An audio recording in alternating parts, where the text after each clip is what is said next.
दोस्तों, जंगल जंगल बात चली है। दिल्ली में फिर लौट रहे हैं तेंदुए, भेड़िए और दुर्लभ बिच्छू। जानिए वजह। कुछ साल में दिल्ली में ग्रीन कवर बढ़ा है। बायोडायवर्सिटी पार्क बढ़कर 9 हो गए हैं।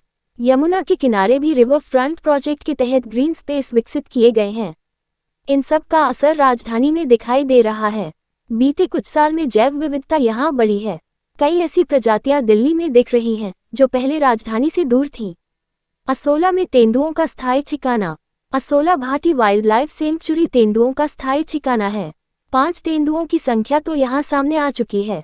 अब यहाँ 12 तेंदुओं के रहने के संकेत मिल रहे हैं। तेंदुए के अलावा यहाँ गिलहरी, हिरन, नीलगाय, बंदर, लंगूर भी काफी संख्या में हैं। इस सेंचुरी को मॉडल इको टूरिज्म हब के रूप में विकसित करने का काम चल रहा है। वन विभाग के अधिकारियों के अनुसार असोला भाटी में तेंदुओं की अनुमानित संख्या इस समय 12 है। इनमें 10 अडल्ट और 2 बच्चे हैं। दिन के समय यहाँ तेंदुए की काफी इमेज कैप्चर हो रही है। हालांकि तेंदुआ मुख्य रूप से रात में निकलता है, लेकिन यहाँ पर 200 वाटरहोल के पास तेंदुए की गतिविधियां दिन के समय कैप्चर हो रही हैं। कुछ तेंदुए तो एक ही रूट को यहाँ तक पहुँचने के लिए अपना रहे हैं। 4 दुर्लभ प्रजाति के बिच्छू दिखे। इसी साल मार्च 2025 में जूलॉजिकल सर्वे ऑफ इंडिया में पब्लिश हुई एक स्टडी में दिल्ली में 4 दुर्लभ प्रजातियों के बिच्छू दिखे हैं। ये स्टडी 2018 से 2023 के दौरान DU के रिसर्चरों ने की। इन 4 बिच्छुओं की प्रजातियों में Indian black scorpio, lesser brown scorpio, forest thicktail scorpio और कॉम्प्सोबुथस रगोसुलस शामिल हैं। कॉम्प्सोबुथस रगोसुलस का अभी तक कोई साइंटिफिक नाम नहीं है। स्टडी से जुड़े साइंटिस्ट प्रत्युष पी महापात्रा के अनुसार दिल्ली में बिच्छुओं की प्रजातियों पर यह पहली स्टडी है। ये स्टडी सांपों पर हो रही थी। इस दौरान रिच एरिया और जंगलों में हम रातों को घूम रहे थे, उसी दौरान हमें ये बिच्छू दिखे। शहरी क्षेत्रों में इन बिच्छुओं का दिखना बहुत ही दुर्लभ है। पल्ला में दिखा दुर्लभ इंडियन ग्रे वुल्फ। पल्ला के पास यमुना बाढ़ क्षेत्र में दुर्लभ इंडियन ग्रे वुल्फ मई 2025 में ही देखने के दावे किए गए। वाइल्ड लाइफ के शौकीन और बिजनेसमैन हेमंत गर्ग ने यहाँ वाइल्ड लाइफ फोटोग्राफी के तहत इसे कैप्चर किया।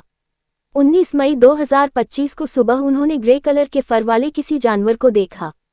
दूर से पहले यह उन्हें कुत्ते जैसा लगा। जब वह नजदीक पहुंचे तो ये झाड़ियों में छुप गया। इसके बाद गर्ग ने अपनी ली हुई तस्वीरें वाइल्ड लाइफ एक्सपर्ट को दिखाई, तब साफ हुआ कि यह ग्रे वुल्फ है।